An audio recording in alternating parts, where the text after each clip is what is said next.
So our next topic of discussion here is the independence of judiciary. So basically independence of Supreme Court and High Court हम समझेंगे. जब हम salient features of Constitution of India की बात कर रहे थे in the very beginning of our discussion and we try to understand कि Indian Constitution जो है वो उसके किस तरीके के provisions हैं और क्या चीज़ें हैं, तो हमने जब जुडिशरी की बात की थी so we did talk about the independent and integrated judiciary, that we have the integrated and independent judiciary in case of India. ठीक है, ये तो हमने देखा था. अब उसी चीज़ को हमें और बेहतर तरीके से समझना है. इंटीग्रेटेड तो क्या है वो हम समझ चुके हैं, that was done in the very first video of the judiciary section. Supreme court, high court, subordinate courts, फिर उसके क्या क्या सब पार्ट्स एंड टाइप्स हैं. अब वो इंडिपेंडेंस ऑफ जुडिशरी कैसे इंश्योर होती है. Now if we would have done this topic right in the beginning आपको कुछ समझ नहीं आता, बिकॉज उसके लिए आपको जुडिशरी से रिलेटेड प्रोविजंस पता होने चाहिए थे. Now you are aware about majority of the things.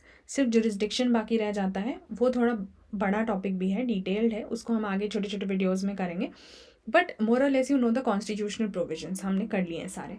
तो अब हमें ये जुडिशरी के इंडिपेंडेंस को समझना आसान हो जाएगा. ठीक है, और कॉन्स्टिट्यूशनल प्रोविजंस इंश्योर करते हैं. तो as I had said in the previous video, this becomes handy for both prelims and mains. Mains में सीधा सीधा पूछा जा सकता है how does the constitution of India ensure the independence of judiciary. ठीक है, you can write an answer and prelims में करेक्ट इनकरेक्ट में पूछ सकते हैं.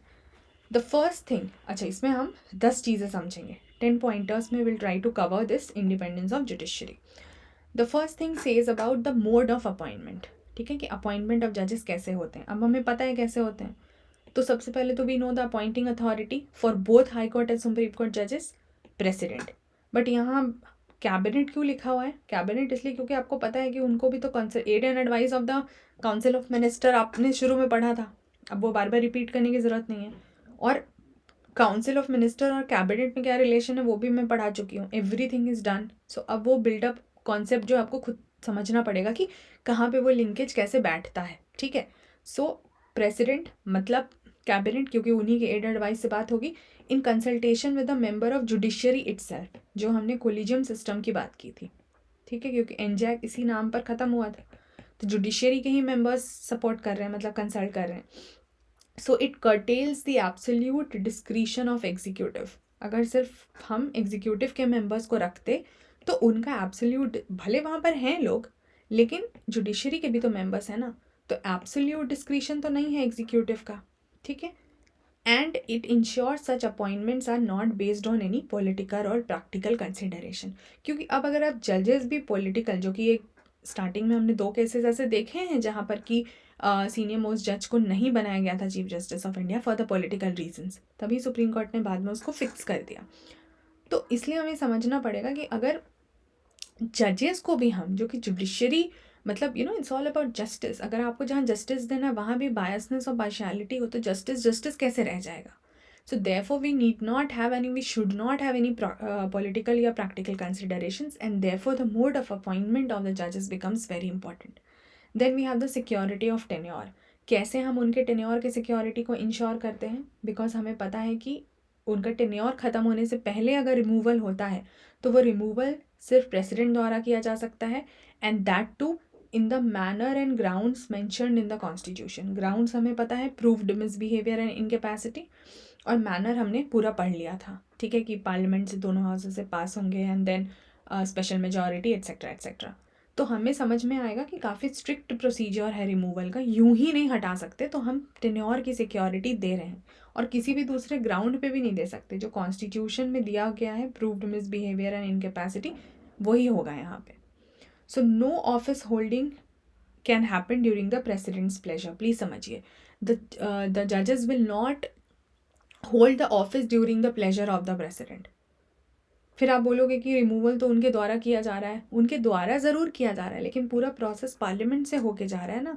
तो even though the appointing authority is president, but it's not that the जजेस will continue to be in the office during the pleasure of the president, जैसा हमने governor के केस में देखा था. यहाँ ऐसा कुछ नहीं होगा. ठीक है, ये पूरा प्रोसेस जैसे चलेगा पार्लियामेंट में, जो हमने पढ़ा हुआ है वो वैसा होगा, तभी रिमूवल होगा. एंड अभी तक हमने देखा है, and because we have such strict procedure, so we have seen the result of it, कि इतने टाइम हो गए 1950 से लेके अब ये 2022 भी ख़त्म है. ठीक है, we are in the end of December. In fact the video I am recording today is a Christmas day, so merry Christmas to all of you. It's 25th of December, so we are like towards the end of the year. तो no impeachment अभी तक 1950 से लेके 2022 तक. ठीक है. अच्छा, next is about the fixed service condition. आपको ये मैंने बताया हुआ है that the same conditions will continue to be there during the term of office. Salary allowances etc are determined by the parliament and they cannot be changed to disadvantaged after their appointment except a financial emergency, जिसकी हमने बात की हुई है. इसमें आपको पता है ये हमने बात की हुई थी कि एक्सेप्शन है फाइनेंशियल इमरजेंसी का, लेकिन उसके अलावा ठीक है, accept during a financial emergency, उसके अलावा कोई भी ये जो कंडीशंस हैं वो कहीं भी डिसएडवांटेज में नहीं जाएंगे. The fourth point talks about the expenses charge in the consolidated fund. अब आपको पता है कंसोलिडेटेड फंड ऑफ इंडिया भी क्या होता है, स्टेट का भी पता है. तो जो भी जजेस हैं, स्टाफ हैं, उनके जो स्टाफ भी हैं और उनसे रिलेटेड जो भी ये सारा पैसा का मैटर है, वो सब खर्चा कहाँ पर चार्ज होता है, कंसोलिडेटेड फंड. इसका क्या मतलब है, पार्लियामेंट या स्टेट लेजिस्लेचर उसको वोट नहीं करेगी तो किसी भी तरीके का उसमें रिडक्शन जो है वो नहीं होगा और वो लोग सिर्फ डिस्कशन कर सकते हैं. पेंशन्स जो है हाई कोर्ट जज वो भी चार्ज होता है कंसोलिडेटेड फंड ऑफ इंडिया पे एंड नॉट स्टेट. पेंशन की बात हो रही है. These are about the other expenses. But if you talk about the pensions of the high court जज, वो CFI पर चार्ज होता है, इंडिया का जो फंड है, नॉट स्टेट. बट स्टिल आपको समझना है कि सब कंसोलिडेटेड फंड से आता है तो पार्लियामेंट उस पर वोट नहीं कर सकती है, तो उसको रिड्यूस नहीं कर सकते हैं. देन द कंडक्ट ऑफ जजेस कैन नॉट बी डिस्कस्ड. ये भी एक प्रोविजन था जो हमने पहले पढ़ा हुआ है, that the constitution prohibits any discussion in parliament और state legislature with respect to conduct of जजेस of the supreme court and high court. ठीक है, उनके जजेस को पार्लियामेंट में डिस्कशन का मुद्दा नहीं बनाया जाएगा इन discharge of their duties except when impeachment motion is under consideration. मतलब जब उनके रिमूवल वाला जो मोशन है, जब उस पर डिस्कशन होगा तब तो हाउस में उस मैटर को लाना ही पड़ेगा ना, क्योंकि वहीं से पास होगा. बट उसके अलावा जजेस के कंडक्ट या डिस्चार्ज ऑफ ड्यूटीज़ को लेके कोई डिस्कशन पार्लियामेंट या स्टेट लेजिस्लेचर में नहीं होगा. ठीक है, तो हम इंडिपेंडेंस इंश्योर कर ही रहे हैं ना ऐसे. Then ban on practice after retirement. Now this is थोड़ा सा डिफरेंट जो हमने अभी तक नहीं पढ़ा है. वो क्या है, दैट द रिटायर्ड जजेस, please read it carefully, I am showing it on the screen. Retired judges are prohibited from pleading or acting in any court. किसी भी दूसरे कोर्ट में जो रिटायर्ड जजेस हैं वो अपना अलग से पेशी जो है या वो एक जज की तरह नहीं काम करेंगे और before any authority with in the territory of India. अब ये हमने क्यों ऐसा करा हुआ है, क्योंकि रिटायर्ड जज को भी बाद में जज बनाया जा सकता है. ये हमने प्रोविजंस पढ़े थे पिछले वीडियो में कि अगर टेम्प्रेरी हमें ज़रूरत है तो हम रिटायर्ड जज को भी बना सकते हैं ना. तो फ्यूचर में किसी भी तरीके का फेवर ना मिले. अब आपको लगेगा कि रिटायर हो गए तो फिर क्या फ़र्क पड़ता है, बट हमारे पास तो प्रोविज़न है ना कि रिटायर को भी हम फ्यूचर में जज बना सकते हैं, इवन टेम्प्रेरी. तो किसी का भी होप नहीं होना चाहिए फॉर एनी फ्यूचर फेवर. तो जब हम उनको वो मौका ही नहीं देंगे प्रैक्टिस प्राइवेट करने का तो फिर कोई पॉइंट ही नहीं बनेगा, है ना, कोई टेंशन ही नहीं है. हाई कोर्ट जजेस के लिए क्या है, they are also having this prohibition on the retired permanent जज. जब वो रिटायर्ड परमानेंट हो जाते हैं तो वो किसी भी मतलब प्राइवेट उस तरीके से प्रैक्टिस नहीं कर सकते हैं before any authority except supreme court and high court. अब ये एक्सेप्शन क्यों दिया हुआ है, क्योंकि हमें पता है कि अगर रिटायर्ड जजेस हैं तो भी उनको हम दोबारा सुप्रीम कोर्ट या हाई कोर्ट में तो ला ही सकते हैं, तो वहाँ प्रैक्टिस अलाउड रहेगी, बट उसके अलावा और कुछ नहीं करना है. ठीक है, मतलब दूसरे पोजीशंस दिए जा सकते हैं. हम जुडिशरी में बात कर रहे हैं, जजेस में बात कर रहे हैं. दूसरे पोजीशंस तो मिलते ही हैं. रिटायर्ड जजेस आर लाइक, आप चाहे जैसे आप लोकायुक्त की बात कर लीजिए, और भी पोजीशंस होते हैं वहाँ तो रिटायर्ड जजेस ही होते हैं. ठीक है, कमीशंस में जो होते हैं, स्टैट्यूटरी कमीशंस वगैरह में, इनफैक्ट कॉन्स्टिट्यूशनल बॉडीज़ में भी रोल रहता है. लेकिन हम बात कर रहे हैं एक्टिंग इन एनी कोर्ट और with any authority, as a जज एक्ट करने की बात कर रहे हैं. Power to punish for its contempt of court. ठीक है, थोड़ा सा मैंने एक्सप्लेन किया हुआ है पहले नॉर्मल जुडिशरी, जब when I was explaining the basics of it very initially, और आगे जब हम जुरिस्डिक्शन पे बात करेंगे तो ये फिर दोबारा आएगा, तो वहाँ डिटेल में समझेंगे, क्योंकि वहाँ पे आपको बाइफिकेशंस मिलेंगे. अभी is just a broader. Contempt is like अवमानना, एज एन आप डिसरिस्पेक्ट समझ सकते हैं. तो अगर कोर्ट का कोई डिसरिस्पेक्ट कर रहा है तो कोर्ट पनिश कर सकती है उसको, कोई भी हो. ठीक है, so the actions and decisions cannot be criticized and opposed by anybody. Judiciary की। तो ये ध्यान रखना है कि कोर्ट के सामने आपको मतलब उनको एडिक्वेट इज्जत आपको देनी है, and that is done to maintain the authority, dignity and honour of the honourable court. इसीलिए जब हम जैसे बात करते हैं तो ऑनरेबल कोर्ट बोलते हैं, ठीक है। तो आपको वो चीज़ मेंटेन करनी है, नहीं तो कंटेम्प्ट ऑफ कोर्ट लग जाता है। क्या होता है details, we are yet to see this, ठीक है।